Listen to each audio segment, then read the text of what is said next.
লক্ষ্য স্থির করে চলার পথে যদি কখনো আমাদের পতন হয়ে যায়, সেটা কিন্তু কখনোই আমাদের হেরে যাওয়া নয়। একটি বৃহৎ পর্বত শৃঙ্গে উঠতে গেলে আমাদের অনেক ছোট পর্বতের উপরে উঠে আবার নেমে আসতে হয়। তা না হলে কিন্তু কখনোই আমরা উচ্চ পর্বতমালায়, উচ্চ পর্বত শৃঙ্গে উঠে যেতে পারবো না।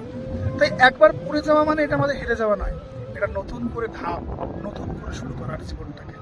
তাই একবার পড়ে গেছি, একবার আমার লক্ষ্য স্থির করে এগোচ্ছি, আমি একবার হেরে গেলাম মানে তাতে আমার পিছিয়ে পড়লে হবে না। নতুন করে উদ্যম নিয়ে এগিয়ে যাও। তুমি তোমার যে লক্ষ্য, যে পর্বত শৃঙ্গে ওঠার, তুমি অতি অবশ্যই সেটি স্পর্শ করতে পারবে। এটা আমাদের জীবনের মূল মন্ত্র বলে জেনে রাখতে হবে।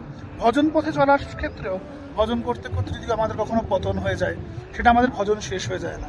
সেখান থেকে নতুন করে আবার ভজন করো, বেশি করে হরিনাম করো, বেশি করে ভগবানের চরণে নিজের আকুতি জানাও। দেখবে তিনি তোমাকে ঠিক কেশ আকর্ষণ করে নিজ চরণে